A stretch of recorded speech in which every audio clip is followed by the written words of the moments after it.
On July 18, 2020, Maria Luisa Assadino checked into the Lam Mission Hotel in Manuel Antonio, situated in the Costa Rican province of Punta Arenas. Accompanying her was her pet dog, Mofelda, a small canine she treated with utmost care, like family. The initial day passed without any notable events. Maria Luisa spent time at the beach, dined out at a local restaurant, and enjoyed some drinks, typical activities for vacationers. The following day took a significantly different turn. At precisely 16:30, Maria Luisa requested a bottle of wine, mineral water, and 2 glasses to be delivered to her room. She didn't mention expecting any guests, which led everyone to assume she was planning to relax alone. Throughout the afternoon and evening, there were no recorded movements from her room. By July 20th, hotel staff tried to contact her, but got no response. A staff member who had spoken to Maria Luisa earlier revealed that she mentioned living alone due to a recent separation from her partner and was traveling solely with Mofelda. She also mentioned that the ongoing pandemic had adversely affected her mental health and stressed her need for a break. With these factors in mind and their inability to reach her, hotel staff decided it was necessary to perform a routine safety check. They found the main door locked from the inside and then approached the emergency exit door leading to the patio, an exit specifically designed for guests with pets. This door was partially open when they approached it. Upon entering the room through this exit, they were immediately confronted with an unpleasant odor and visible bloodstains in several areas. Mofelda was discovered alive but visibly frightened in a corner of the room and avoided contact with staff members, likely due to trauma or fear. On the bed lay a motionless figure wrapped in a sheet. It was the lifeless body of Maria Luisa Assadino. Maria Luisa Assadino was a respected anesthesiologist, highly esteemed in her field. At 43 years old, she served as the head of the Department of Anesthesiology and Rehabilitation at SEMA Hospital in Escazú. Her colleagues adored her for her unwavering dedication to her profession, especially during the early stages of the pandemic, when she worked tirelessly to help patients through challenging times. Maria Luisa, as a dedicated medical professional, offered significant support to her loved ones. She arranged health insurance, coordinated medical appointments, and played a crucial role for the Assadino family. Always willing to assist whenever necessary, Maria Luisa's parents lived in Fortunate, San Carlos. This distance made it difficult for her to be with them all the time. Her friends described her as a strong, intelligent, and friendly woman who had a zest for traveling both within Costa Rica and abroad. Her impeccable reputation was well known. The news of her tragic death shocked Costa Rica and her family members deeply. How could anyone have ill intentions towards someone like Maria Luisa? The mystery surrounding this case began immediately after staff discovered her lifeless body. The crime scene was not only disturbing due to the violence inflicted upon Maria Luisa, but also because of the complexities that arose once her rented hotel room was accessed. Exploring the details found in this case starts by looking at the hotel room in Costa Rica. Let's begin with access protocols. Similar to many hotels globally, this establishment kept records of magnetic key usage in guest rooms. Each card entry is logged along with its associated code. This makes it possible to identify if it was a guest or hotel employee. In Maria Luisa's case, no unauthorized key accesses were recorded. Only her own entries were noted from the previous night onwards, indicating no subsequent entries until she was found.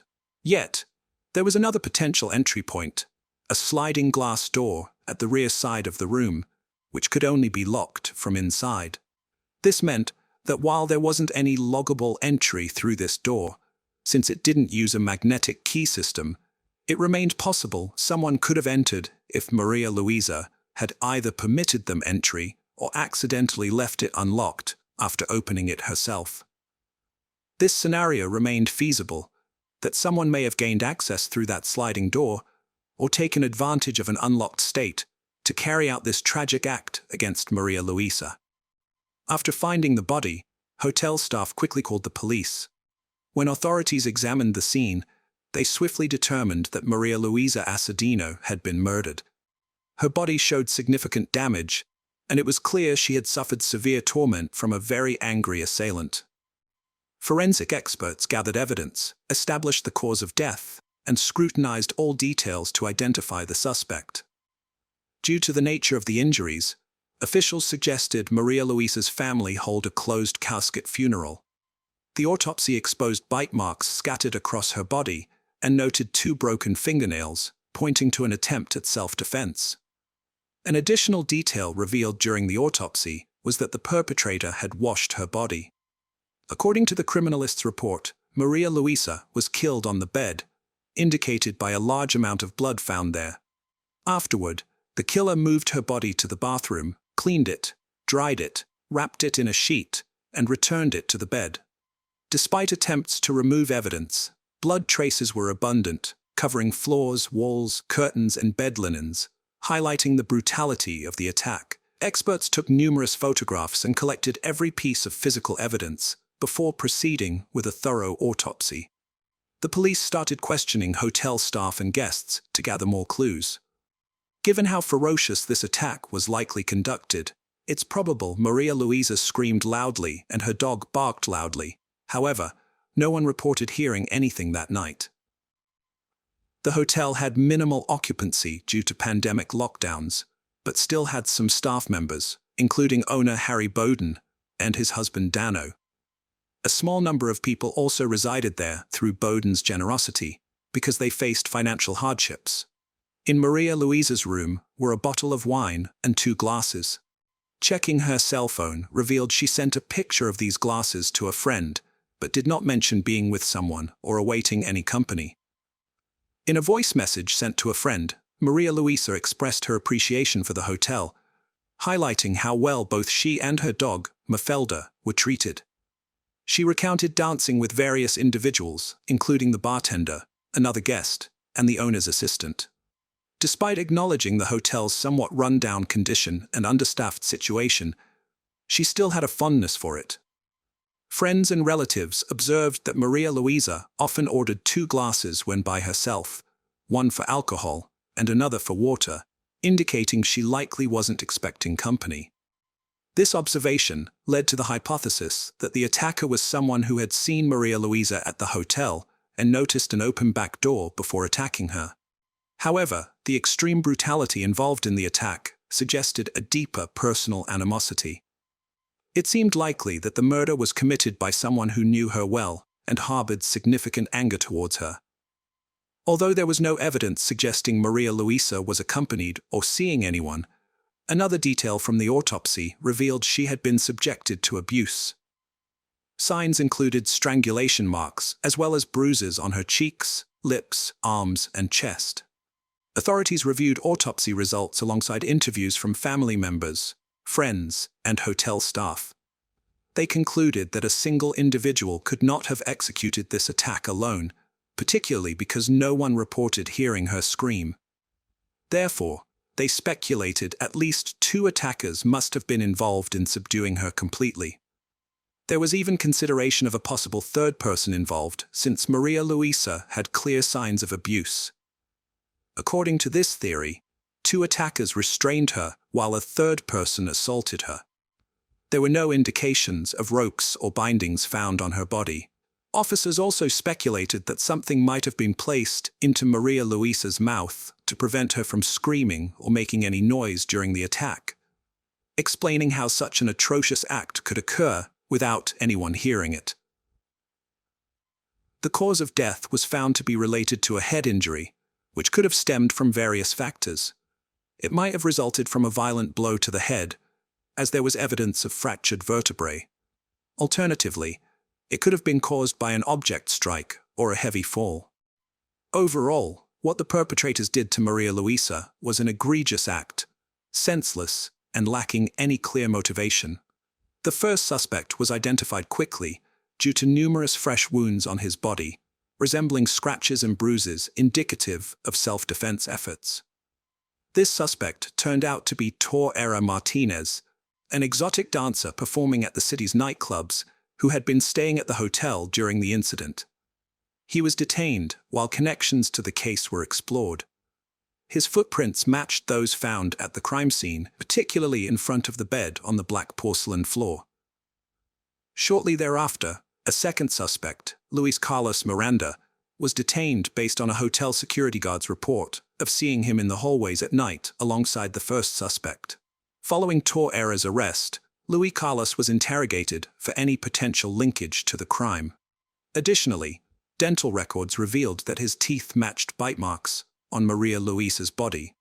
Testimonies from hotel staff noted that Maria Luisa had casual interactions with both Luis Carlos and Herrera, not as friends or acquaintances, but merely exchanging greetings in passing. This may have occurred because there were only a few guests in the hotel at that time, leading them to encounter each other multiple times.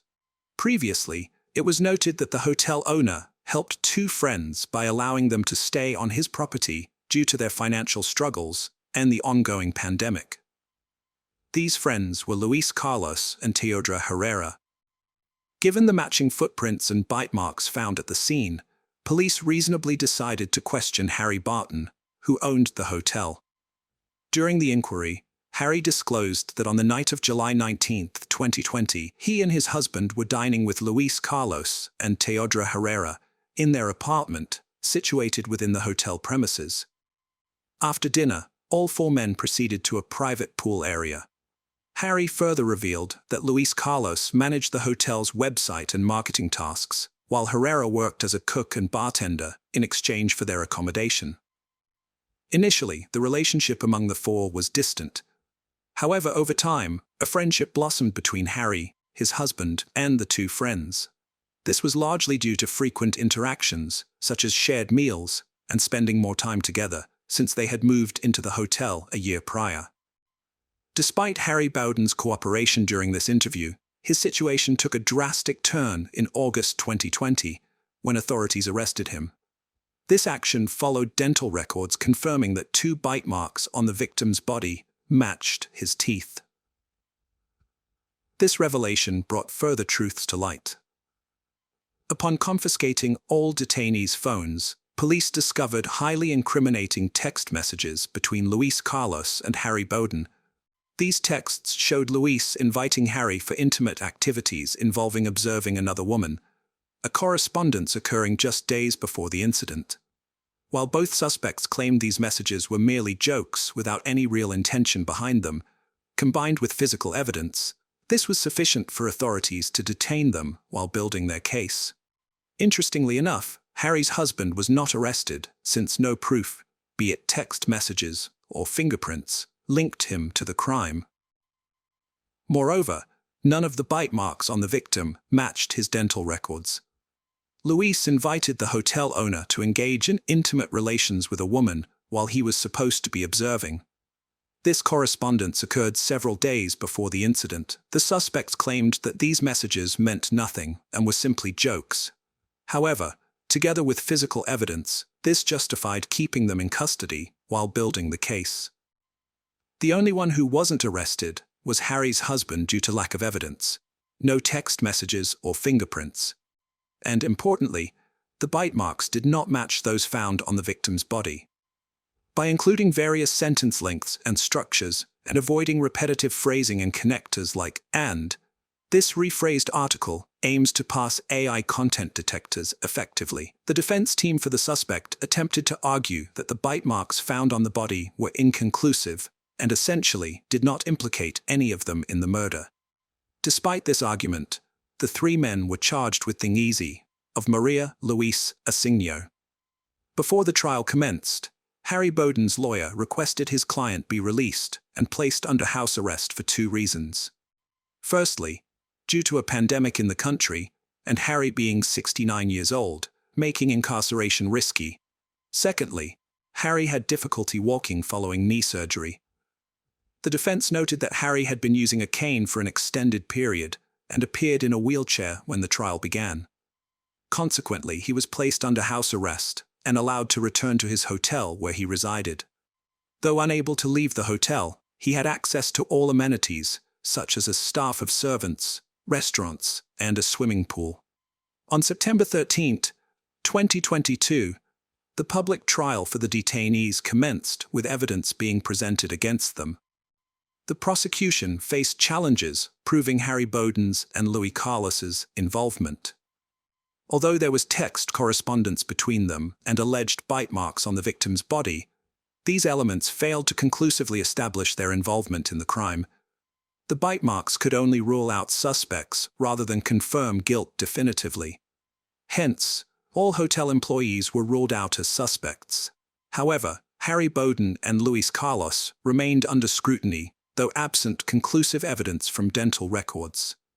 In contrast, significant evidence was collected against Theodore Herrera. There was a blood trail, along with wounds on his body, inflicted by Maria Luisa in her self-defense attempts. Her blood was found under Herrera's fingernails, as well as on his shoes, watch, and cell phone located in his room during the search. Given this compelling evidence against him alone, and not against Bowden or Miranda, Herrera received a 50-year prison sentence, while Harry Bowden and Luis Carlos Miranda were acquitted due to insufficient physical evidence, linking them directly to the crime. Many believe these two men were also involved in the murder because the hotel security cameras mysteriously stopped working on that fateful. This suggests someone orchestrated this situation. Another individual, a hotel security guard, came under suspicion. Yet like the other two suspects, he couldn't be arrested due to insufficient evidence. Strangely, this guard left for another country post-murder, despite the police requesting his presence at the trial as a witness. Several aspects of this case hint at wider involvement. For instance, two guests reported a significant power outage at the hotel the night of the murder. Such an event might have been deliberate to disable security cameras and magnetic keys. Another odd detail is that investigators only searched the hotel owner's private office 9 days after the murder. This delay could have provided ample time to remove any incriminating evidence. Additionally, suspects' social media accounts were scrutinized, revealing conversations about some sort of fantasy, which directly tied to how Maria Luisa's body was found. Legally speaking, Harry Bowden and Luis Carlos Miranda are innocent. There is no accusation directed at them here. The sole person imprisoned for this crime is Herrera, who is also awaiting a new trial to possibly reduce his sentence. Although this case is technically resolved, the Asino family believes there are lingering issues, some kind of concealment or defense mechanism in play. They mentioned receiving Maria Luisa's belongings soaked in blood from authorities, but couldn't comprehend why, since they hoped to preserve this evidence if new findings emerged. Despite being content with Herrera's conviction, they remain unsatisfied with the acquittal of Harry Bowden and Luis Carlos Miranda. The case of Kelsey Smith went shopping for a gift and vanished without a trace. How often do laws enacted at the state level, or the rules and policies of individual companies designed to protect people and make their lives more comfortable and safe, end up causing harm rather than good? In today's story, a mobile phone operator refused to provide the location of a missing girl, citing privacy laws. In reality, however, the company was obstructing the investigation, delaying the process. Although tragically, it was too late to assist the girl. In other cases, timely access to such data could save someone's life. The case of young Kelsey Smith, who was tragically killed just a month after celebrating her 18th birthday, not only shook the United States but also captured the attention of the world, as it was widely reported in international media. The girl was abducted in broad daylight from a crowded location, and her body, bearing signs of violence, was later discovered outside the city. The search for Kelsey took almost a week due to the inability to track her movements through her cell phone signal. This circumstance led to much debate and set a precedent that resulted in a series of amendments and the passage of a law named after the victim. But let's look at Kelsey Smith's story from the beginning and try to understand how she was abducted right outside a shopping center, under the watch of dozens of surveillance cameras, and whether this tragedy could have been avoided. We will also explore the personality of the abductor and criminal, who was considered by all to be a loving husband and caring father. Who is Edwin Hall? We will begin our examination of this difficult case by getting to know the man who caused the terrible tragedy. Edwin Roy Hall, friends knew him as Jack Hall, was born in 1981, April 17th, in the small town of Lee's Summit, located almost on the border of the states of Missouri and Kansas. He was the second child in a low-income and extremely disadvantaged family. Edwin's childhood was hard, if not to say harsh. Parents of the boy used in large quantities of hot drinks and illegal substances, not engaged in the upbringing of children and mistreated them. Later, Hall will tell about the fact that at the age of 5, he was intimately abused by his uncle, his father's brother, but unequivocally confirm or deny this statement is simply not possible. Many thought that this detail was invented by the perpetrator's lawyer in order to make his client look like a victim of circumstances at the trial and try to mitigate his punishment. But be that as it may, and at the age of 6, Edwin found himself in an orphanage after his father was behind bars and his mother was deprived of parental rights. In the following years, the boy changed several foster families, but each time he was abandoned after a while and returned back to the orphanage. This was due to the uncontrolled aggression of the child, as well as his cruelty. From an early age, Hall showed sadistic tendencies towards animals. He liked to torture them and watch the suffering. The boy did not recognize anyone's authority, disobeyed his foster parents, stole, and ran away from home. His last foster family returned Edwin to state custody at the age of 15. This was after the teenager attacked his stepsister with a knife. Then the tragedy was avoided, and the boy was pitied and not prosecuted. However, a year later, he again came to the attention of the police when he deliberately hit another orphanage pupil, who was much younger than him, on the head with a baseball bat. As an adult, Hall had no record with the police, and he seemed to have matured, taken charge, and finally reformed. At the age of 20, he married a girl named Alita, who bore him a son a year and a half later. Edwin got an old Chevrolet truck from the 70s, on which he worked, transporting various goods. His neighbors knew him as a quiet, humble, and friendly guy, as well as a good family man. However, he also had another secret life, which became known only when Hall found himself in the dock for committing serious crimes. Who was the victim? Kelsey Smith. Kelsey Ann Smith was born in 1989 on May 3rd, in a place called Overland Park, which ranks as the second most populous city in the state of Kansas. She was the third of 5 children in the large and very close-knit family of Gregory and Missy Smith. Growing up alongside her older brothers Steve and sister Lindsay, as well as her younger siblings Caddy and Zach, she was very close to all of them. The family patriarch, Gregory, Greg Smith, was a former military man and a veteran of the United States Navy. He had also served in the police force for over 2 decades and was now enjoying his well-deserved retirement. Meanwhile, the mother, Missy Smith, had dedicated her life to healthcare, having worked for many years at one of the local hospitals. Despite her professional commitments, she brilliantly managed to balance work with raising her numerous offspring and creating a cozy home environment. From a young age, Kelsey was an extremely active, sociable, and theatrical child. She loved to sing and dance, attended a music school where she learned to play several musical instruments, and eagerly participated in school theater productions and choir performances. In addition to this, she thoroughly enjoyed gymnastics and loved soccer, often attending various sporting events with her father and brothers, and she was a fan of the local team. Young Smith had many friends, possessed a great sense of humor, was talented in numerous areas, and knew how to make a good impression on those around her. She also had a profound love for animals from childhood and dreamed of going to college after high school to pursue a career as a veterinarian. In her senior years of high school, Kelsey took a job in the local orchestra, where she played the clarinet, performing at various city events. This job allowed her to save enough money in just 6 months to buy her first personal car, a 1987 Buick Regal. Her parents weren't too fond of the fact that her car was older than she was and offered to add some money from the family budget to buy something more recent. However, it was crucial for her to purchase her first vehicle independently, with her own money, so she declined their offer. Kelsey's personal life.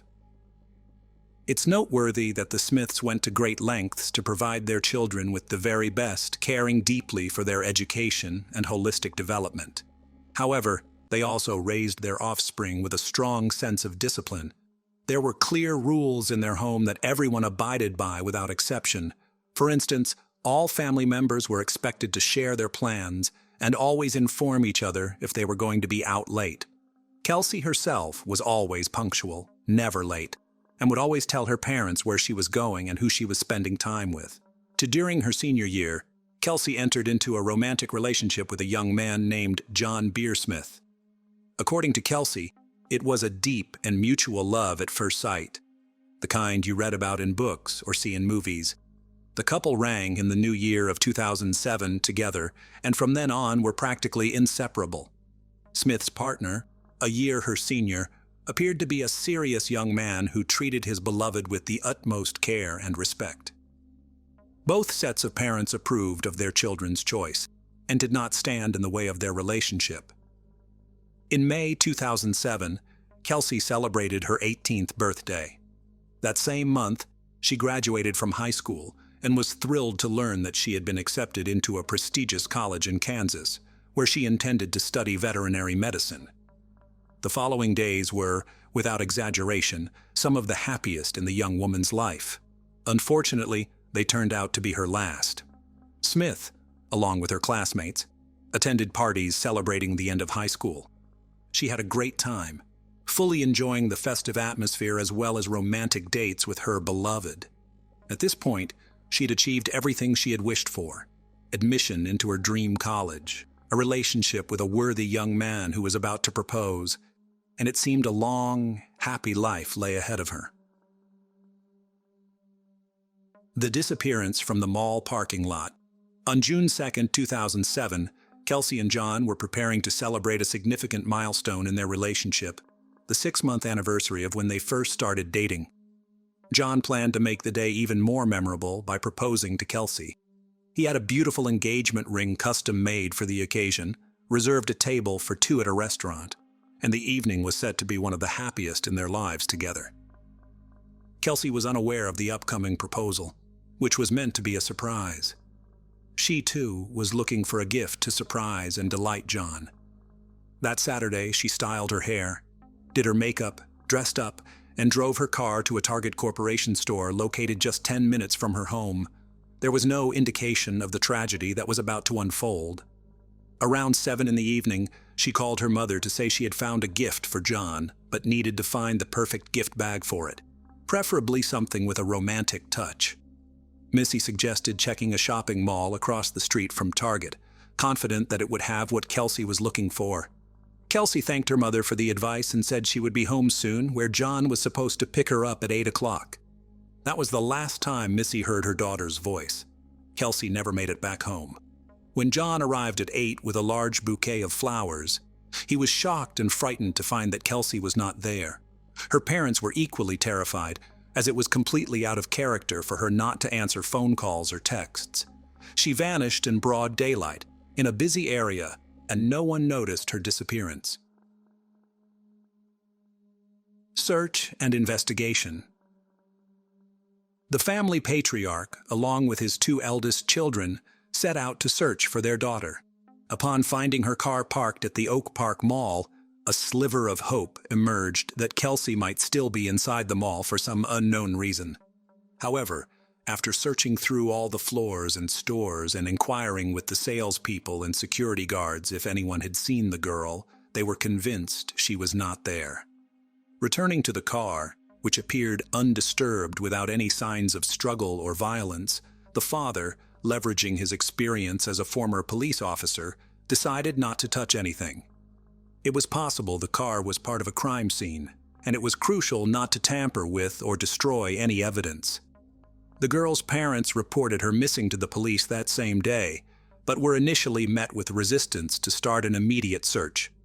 The explanation was that since Kelsey was 18, she wouldn't legally be considered missing until 24 hours had passed since her disappearance. However, Kelsey's father, not one to back down and using his old connections, insisted on an immediate search for his daughter. Moreover, he made inquiries to see if any hospitals in the city had admitted women matching their daughter's description. Kelsey's family and fiancé were interviewed that same evening to establish their alibis and rule them out as suspects, a standard procedure. Surveillance footage from the Target store was also reviewed. The videos showed Kelsey entering the store, browsing the selection, making a purchase, and then, while talking on the phone, leaving the building to head back to her car. At that moment, she was speaking with her mother, asking where to find a gift bag, and then headed to the mall across the street, following her mother's advice. Essentially, Kelsey simply drove out, turned around, and parked at the Oak Park Mall, leaving her car near the side entrance almost against the wall. Her car was thoroughly inspected by experts. It seemed untouched from the outside. The gift she bought for John was on the passenger seat, and her backpack with personal items, a tablet, and a wallet containing about $300 in cash was in the back. Therefore, a robbery was quickly ruled out. It appeared that the car's owner had left only with her credit card and phone in her pocket, as everything else remained inside the car. No signs of a struggle, blood, or damage were found. There were no foreign fingerprints except for one found on the driver's seatbelt. This fingerprint belonged to neither Kelsey, her relatives, nor her boyfriend. Issues with the cellular company tracking the young woman's location could have been possible through the signal of her mobile phone. By that time, the device itself had become inaccessible, presumably turned off or damaged, but it was still feasible to determine the last known location where the mobile phone was active in order to narrow down the search area. However, Verizon Communications, the wireless carrier, did not provide the necessary data for the investigation for several days. Interestingly, the company did not outright refuse to cooperate, but kept promising to look into the matter, effectively dragging out the process. Back in 2007, telecommunications companies were allowed to withhold subscriber data from law enforcement agencies, including the police or FBI, without a specific court order. They cited information privacy laws, and even situations where an individual's safety or life might be at risk were not considered exceptions to this rule. The disturbing stranger. Upon closer examination of the surveillance footage, a chilling detail was uncovered: a mysterious stranger following the young woman like a shadow. He didn't stand out at first because he always kept his distance and didn't attempt to interact with Kelsey directly. The individual in question was a Caucasian male with a pleasant appearance, estimated to be in his early to mid-20s, sporting dark, short hair and a light beard. He was dressed casually in a plain white t-shirt and black shorts. He entered the Target store roughly half a minute after the girl and followed her through all the sections she visited, maintaining a few meters distance. This mysterious man was captured by all the surveillance cameras that Kelsey was, and later during the trial, the prosecution would describe his behavior as akin to a predator stalking its prey. He exited the store after her and, making sure she was alone, followed her to the Oak Park parking lot in his Chevrolet truck. It's likely that he overheard her conversation with her mother, as he was practically behind Kelsey while she was on the phone. Consequently, he could have learned about her plans to visit the neighboring shopping center. Unfortunately, Smith parked her car in a poorly chosen spot next to a side door near a storage area where shadows fell on her vehicle, making it nearly impossible to discern the events on the camera footage. While Kelsey was still seated in her car, the truck parked beside her, and a figure in a white t-shirt and black shorts emerged. The stranger approached her from the driver's side door, and then she, presumably under the threat of harm, got behind the wheel of his Chevrolet, and the truck drove off in an unknown direction. Media attention and alert viewers. From the outset, largely thanks to the connections and experience of Gregory Smith, the media were enlisted to cover the investigation. Smith knew that the louder the outcry, the broader the coverage in the press, and the more attention it garnered, the higher the chances of finding their daughter and bringing the responsible party to justice. The story was covered not only in national, but also in international media, including on the popular show America's Most Wanted. When surveillance footage revealed the mysterious stranger following Kelsey, the frames showing his face most clearly were broadcasted in the news, urging people to come forward if they recognized the man. That same evening, the police began receiving calls from individuals claiming to have seen the man in various cities and even states. Although most of these reports were mistaken, each one was investigated. On June 6th, a Mrs. Miguez called in, stating she recognized her neighbor Edwin Hall in the footage but had hesitated to report it initially due to doubt. However, seeing the information about the truck removed her last doubts, as Hall also drove an old 1970s Chevrolet. Horrific discovery at Longview Lake and suspect's arrest. On June 6, 2007, several pivotal events unfolded in the investigation. First, crucial data regarding the last known location of Kelsey's phone signal was finally obtained from Verizon Communications. A specific cell tower was pinpointed, establishing a search radius of 1.1 miles to the north of it. Within 45 minutes of initiating the search operation, the lifeless body of the young woman was found in the brush near Longview Lake, Missouri, approximately 30 miles from where she was abducted. The medical examiners determined that Kelsey had been brutally assaulted and then strangled with her own belt. Her body was discovered without clothing, except for the belt used to strangle her around her neck. After the assault, her body was callously discarded in the bushes, covered only slightly with dry branches. Over the 4 days it lay exposed under the June sun, her remains were severely disfigured by insects and other wildlife, making them almost unrecognizable. Nonetheless, the examination confirmed that it was indeed the missing young Smith. The second significant event on June 6th was the arrest of the main suspect. When the police arrived at the man's residence, he was completely calm, acknowledged that his friends called him Jack, and agreed to provide a statement at the station. During the interrogation, he identified himself as Edwin Hall. Presented with a photograph of Kelsey, he claimed never to have seen her before. Even when shown surveillance footage from the store showing him following her closely, he insisted he had merely visited Target for personal reasons and hadn't noticed her, suggesting their appearance together in the footage was merely a bizarre coincidence. Irrefutable evidence. Edwin was evidently confident that he had left no trace behind and could not be held accountable. His van was clean. He had assaulted the victim using contraception, leaving no DNA evidence. Therefore, Hall agreed to cooperate with the investigation and even volunteered to provide his DNA sample and fingerprints. Crucially, his thumbprint matched the one found on the victim's car's seatbelt buckle, becoming a pivotal piece of evidence. Furthermore, during a thorough search of the suspect's home, a hidden air pistol was found with Kelsey's DNA traces on the barrel. Hall was then officially charged with the abduction, assault, and termination of the young woman's life. Since Smith was abducted in Kansas, but her lifeless body was discovered in Missouri, there arose a question regarding the jurisdiction of the trial. This detail was significantly important as it affected the potential sentence. In Missouri, the perpetrator faced the possibility of capital punishment. Trial and sentence Hall, realizing the gravity of his situation and after consulting with his attorney, decided to fully admit his guilt and disclose the details and circumstances of the crime in hopes of receiving a lesser sentence.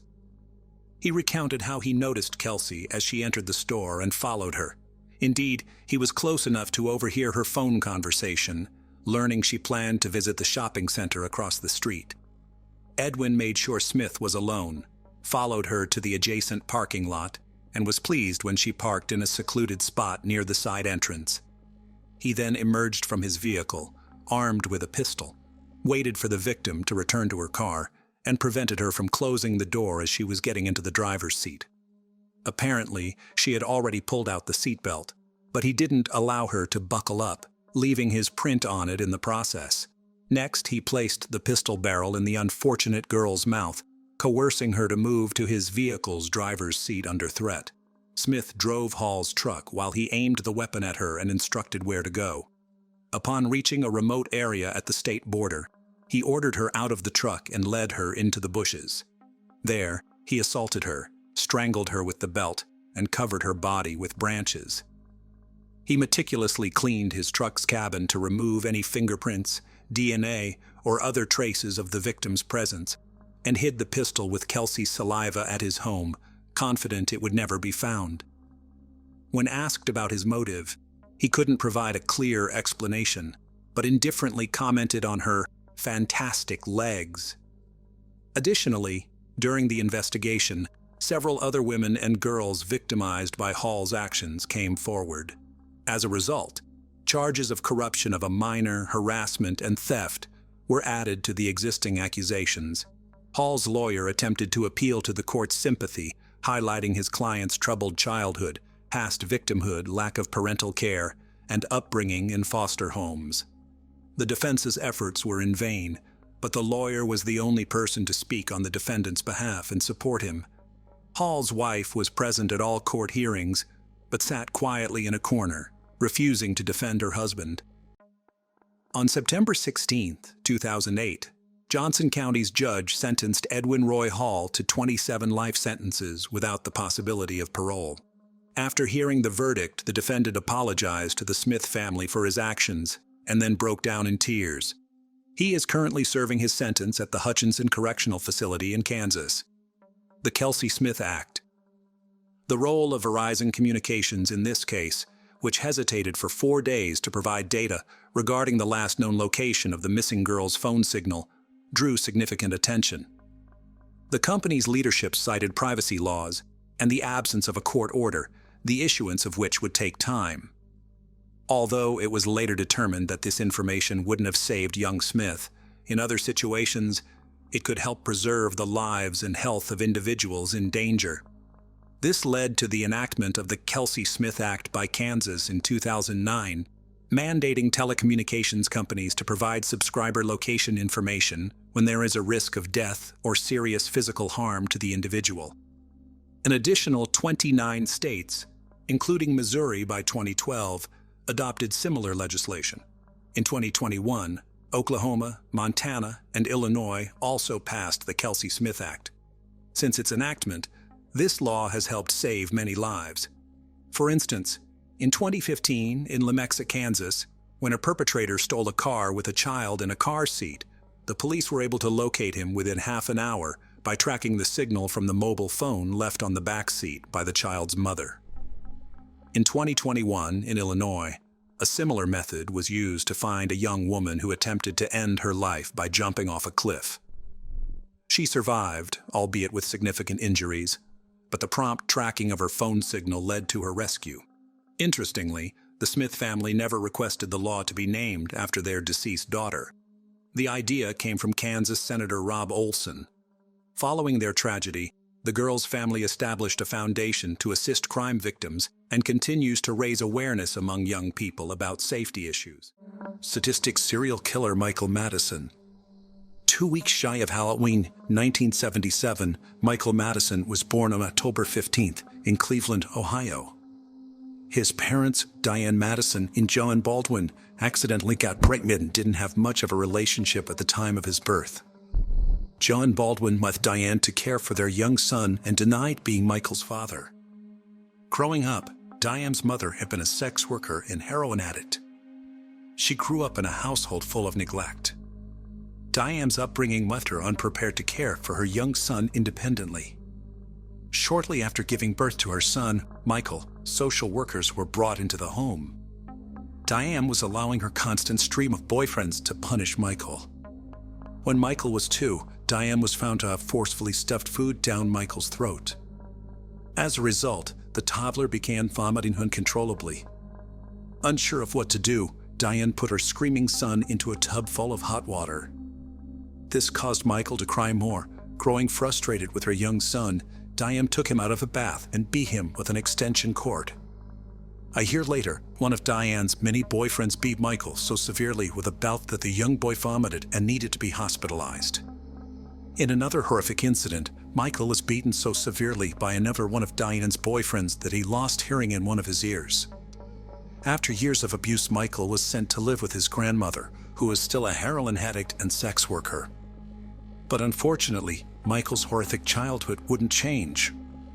Michael continued to be hospitalized for reasons such as dehydration, The social workers involved in Michael's case would note that he and his half-brother were covered in scratches and bruises.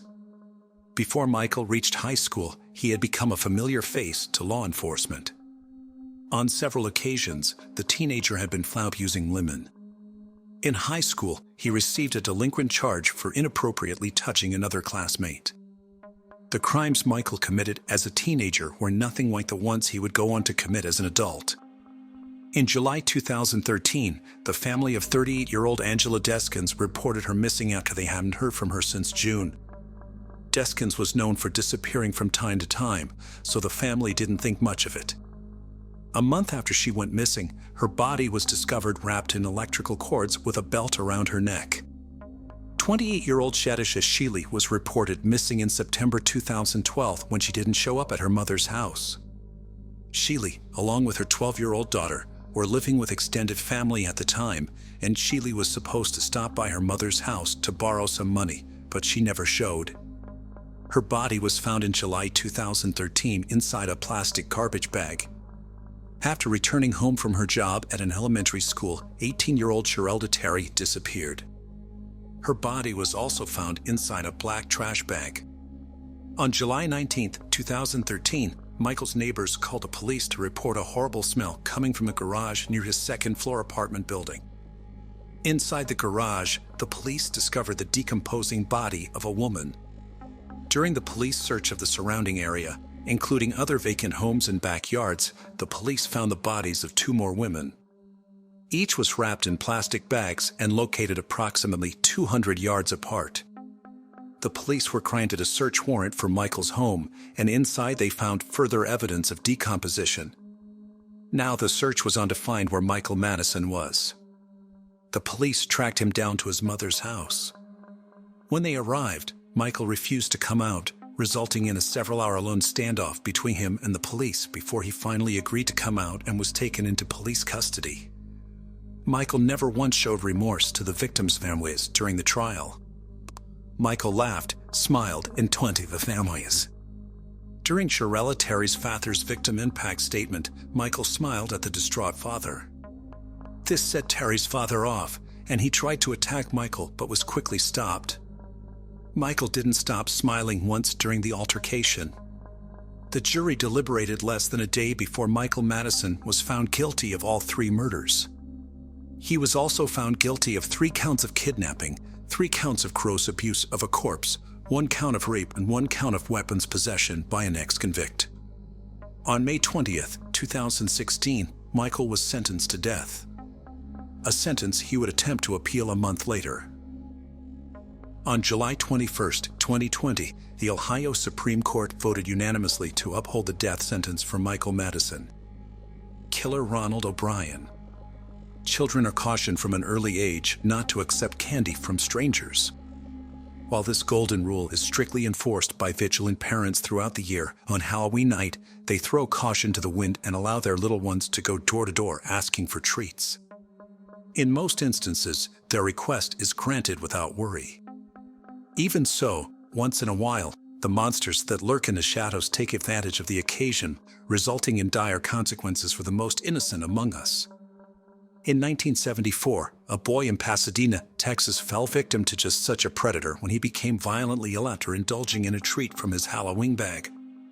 Ever the concerned parent, his father had stayed by his side during the hour-long ordeal, offering comfort to the youngster as he convulsed on the bathroom floor. Only 8 years old at the time, Timothy O'Brien died later that night on his way to the hospital. In a shocking turn of events, an autopsy revealed that he had ingested enough potassium cyanide to kill 2 grown men. As difficult as it was to believe, all signs pointed to the fact that someone had deliberately laced candy with the colorless compound before randomly handing it out to unsuspecting children. Investigators were convinced that a cold-blooded killer was hiding somewhere in the suburbs of Houston, and they intended to find him. With no suspects in mind and little evidence to go on, detectives theorized that an unscrupulous person who was angry at the world in general had decided to take the life of a complete stranger, a child no less, as a way of getting back at society. To make a difficult situation even worse, there was no telling how many children had received the tainted sweets. Although authorities had put out an emergency news bulletin requesting that all Halloween candy be brought to the police station for inspection, they feared that there would be other victims before all was said and done. While they faced an uphill battle, to be sure, investigators did have a few things working in their favor. For one, it had been raining heavily on the evening of Trick or Treat, which had limited the number of houses that Timothy and his sister Elizabeth had visited. More importantly, a chemical analysis of the contents of the boys' treat bag had enabled them to pinpoint the carrier of the poison. Lab tests revealed that the killer's lethal weapon of choice had been the sweet and sour powder contained inside of a straw-shaped pixie sticks. After meeting with the residents of the houses where the O'Brien children were known to have gotten candy, detectives were confident that none of them had given up pixie sticks. However, during the course of their interviews, they learned that someone had been witnessed doling out that particular treat and that someone had been Timothy's father, Ronald O'Brien. When he was brought in for questioning, O'Brien claimed that a man he had never seen before had emerged from a darkened home and given him several pixie sticks to hand out on his behalf. He added that, after consuming a small amount of the sugary powder, Timothy had complained that it tasted funny. Instead of telling him to throw it out, he had given his son a soft drink to help wash it down. Under the pretense of helping police solve the case, he had readily provided them with the address of the house where the exchange had taken place. Upon speaking with the mystery man, who turned out to be an air traffic controller named Courtney Melvin, officers learned that he had an alibi for the night in question. According to him, he had been at work and had not returned home until well after midnight. When they visited his place of employment, his supervisor confirmed his story and had the paperwork to prove it. In a stunning show of support, 200 of Melvin's coworkers came forward to vouch for his character. Realizing that they had been duped, investigators quickly concluded that this man was not their killer, something that Ronald O'Brien had known all along. A bit of digging into his past uncovered that Ronald O'Brien, who had trained as an optician, was not nearly as respectable as he wanted others to believe. I'm not content who couldn't hold a job, he was drowning in a sea of debt. Not above taking what he wanted, he had been accused of stealing on numerous occasions, usually by former employers.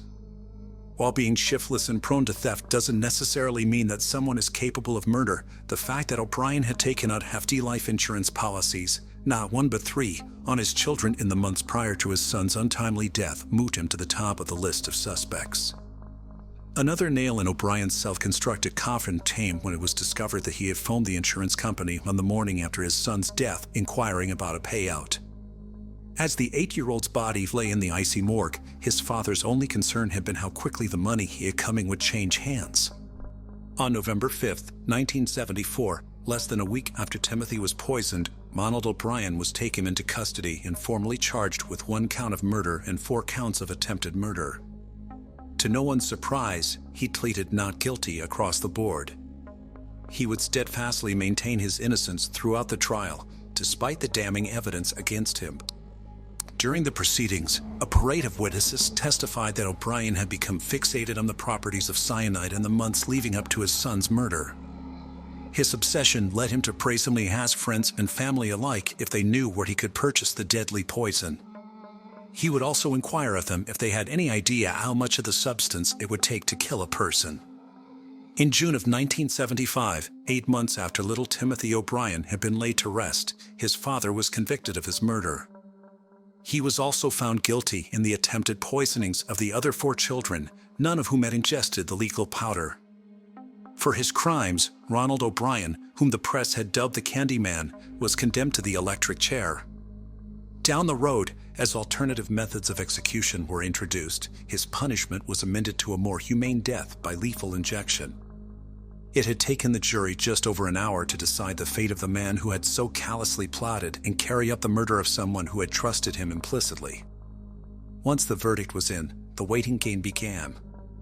As it happened, 9 years would pass, more time than Timothy had spent on this earth before his killer would face final justice.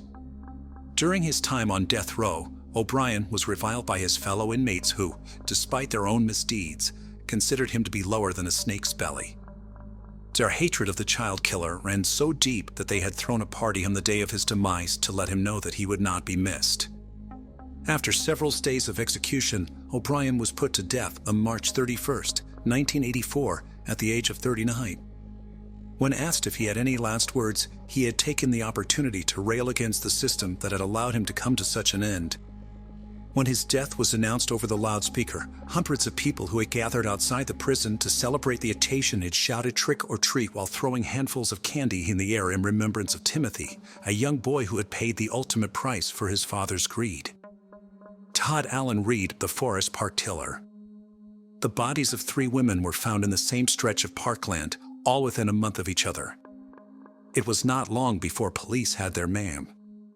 But is he responsible for more than the 3 murders they convicted him for? 32-year-old Todd Allen Reed was already a registered sex offender when he strangled to death at least 3 women before dunking their naked bodies in Forest Park, a heavily wooded area just west of Portland, Oregon. From 1992 to 1995, he had served a measly 2.5 years of a 12-year sentence for the sexual assault of Shelley Harding, who was 7 months pregnant at the time of his cowardly attack. She had been walking home from work when he approached her and forced her into his car at knife point. Reed was involved to him and fled the scene of a minor crash with another vehicle on his way to the secluded spot where he sexually assaulted Shelley. After he had assaulted her, he attempted to strangle her with a seatbelt and began to cry. Shelley was strong and she was calm. She had been talking to Reed constantly, like he was a friend almost, building a rapport. Whilst doing so, she made sure to leave as much physical evidence as she could, touching every surface to leave as many of her prints as possible. Whatever this monster was going to do to her, she wasn't going to make it easy for him to get away with. When Reed broke down, she used this to her advantage, and her pleas to be let go and her promises that she would not tell anyone worked. Reed let her go. Not only did Shelley report her abduction and assault, the 2 men that had been in the car that Reed had crashed into also reported the hit and run. They even had his license plate. Reed pleaded no contest and was handed the 12-year sentence. He was registered as a sex offender and, crucially, his DNA was taken and stored in the state crime lab. This would be the golden ticket police needed to catch the Forest Park serial killer 7 years later. Reed was released early as he had built up sentence-reducing credits, half of which were for good behavior. At roughly 8 miles long and 5,100 acres, Forest Park is one of the largest urban forest reserves in the USA, ranked 19th to be more precise. It is not easy to wander from the 70 miles of trails due to the park's dense vegetation. To highlight just how secluded this park can get once you're off trail, in 2004, a 53-year-old man called Frank and his 12-year-old daughter Ruth were discovered to be living off-grid in the park. They had been there for 4 years, completely undetected. On May 7, 1999, a couple walking their dog on one of the park's more remote trails would come across the body of 28-year-old Wella Faye Mahler. She was naked and face down, entangled in thick blackberry brambles.